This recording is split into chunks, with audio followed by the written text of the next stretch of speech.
What up? T-Bob here. And Jake as well. And look at you. You done stumbled upon little OTB Saints, where we bring you all the latest black and gold coverage. Who are the Saints going to draft? Who's going to be their quarterback? What does the salary cap look like? All that information and more. Hope you enjoy it. Like, subscribe. ESPN's Bill Barnwell ranked all of the NFL teams' offensive playmakers. So think wide receiver, running back, tight end.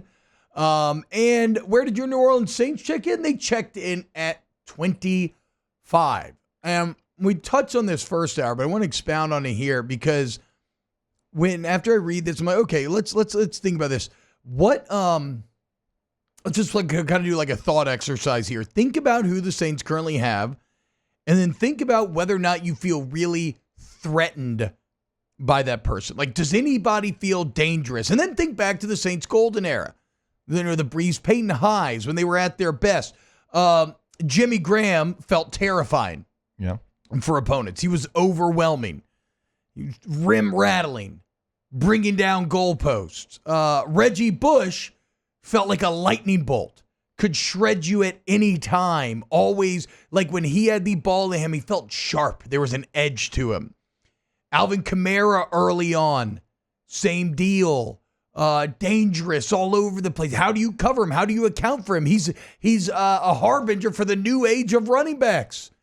Mike Thomas, it's funny. Mike Thomas, a bit less edge, a bit more like a blunt force tool, but still very effective. Like, wasn't there some old? I think back in medieval times, there was some old rule.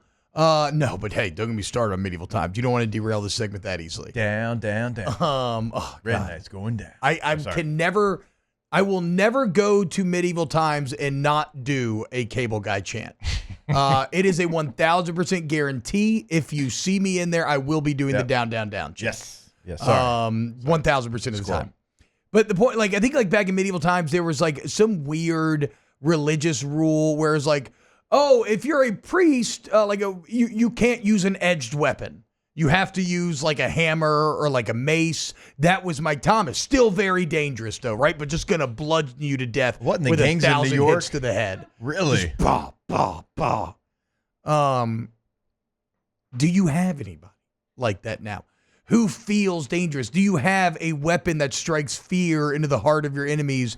And you have some okay guy, you got good guy. I don't know that you have any. And maybe that's a function of, like we talked about, Pete Carmichael, the offensive philosophy, Derek Carr. There just doesn't seem to be anybody that's fear striking anymore, though. No, we went through the list earlier in the show. I think there's good players. There's no doubt there's good players. Chris Olave, I think, is a really good NFL player, but does he strike that fear? If you're corner one on the team that's facing the Saints, are you like, oh man, we got Chris Olave this week? Yeah, I don't think so, which is crazy because the numbers are good, but it doesn't feel like people feel that way. I wonder, you mentioned Rashid Shaheed earlier. I wonder if, because of his speed, like how close he is to that. Because if I'm corner two, and I know I'm going against Rashid Shaheed, and he can pick him up and put him down, you better be ready. I got to make sure that I am ready to get run by. Well, okay, so real quick, let's rank the Saints' weapons in and look at who's maybe the key to changing this narrative would be. We would obviously have Olave as weapon one, right? Yeah. Is Taysom Hill or Rashid Shaheed weapon two? Taysom Hill can be weapon two if in this San Francisco 49ers offense they're bringing to New Orleans, I think utilizes him like I think they can, like they have in the past with multiple players with the ball, without the ball. I think he can be that. Are they going to give themselves over to that, though, is going to be the question. Yeah, and it's tough. How many touches do you give Taysom Hill, right? If he is who we think he can be, and he's going in the right direction with you struggling to run the football out of just your base formations, and they have over the last 4 years, then you give him 10 touches a game. Because I think he warrants that if you're still struggling to run the football. A lot of people in chat point out Darren Sproles. Absolutely. That was also someone who in a Saints uniform just felt dangerous, felt terrified. He felt dangerous in a Kansas State uniform, a Chargers uniform, a Saints uniform, an Eagles uniform.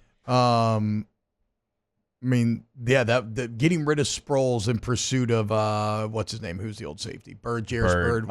He was the biggest disaster in the Peyton Breeze Saints. I didn't play against Byrd when he was with the Saints. I did when he was in Buffalo, and his pass rush move was like, I'm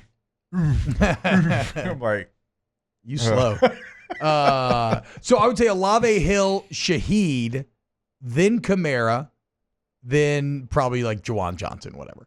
And ranking them, I think, makes you feel really how bland this kind of group is. But if they're going to change it, I think Shaheed is key number one. Can he be an every down wide receiver too, like they're trying to make him? Because he has the most threatening physical trait in just the raw speed that he has. That's why he was an all-pro returner last year. And then obviously, actually, maybe this is actually key number one, but Alvin Kamara just getting back on track. Can he have a CMCS? Can you get like a 75% of what Christian McCaffrey did in terms of bringing back his career? Can you get 75% of that for Alvin Kamara? If you do, I think you are a markedly better offense as well. You're probably in like the, can AK get back to being in that like top 10, maybe bottom of the top 10, kind of 10 to 15 range of running backs in the NFL? Yeah, it's going to be a big question. And as we know, that position, you get older, you don't typically get better. You only get worse. Now, he's not taking maybe some of the hits that other running backs have taken, but over the last couple of years, it's been very tough. And I can't really even blame Alvin Kamara. There's not, like, if I watch tape of the Saints offensive line in the run game, it's like, where are you supposed to go? Yeah. And also, they didn't play to the skill of their running back. Remember, I mean, they're running like straight inside zone and never getting him on the edges, and no stretch leads, no outside zone, not a lot of tosses. Like, there wasn't a lot of creativity. And if you've got a if you've got a Derrick Henry and you want to run power, maybe some counter, inside zone, okay, all right, I can get behind that. He's not going to get to the edge. He's fast, but he's not going to get to the edge. If he does, it's because he stiff-armed 3 people. But for Alvin Kamara, like, you would think outside zone and stretch lead and those type of things would be where he would thrive. And you didn't see any of that. No. So, like, for philosophy and because of poor run blocking in front of him, I think that it's not the only reason, but it's a large portion of it.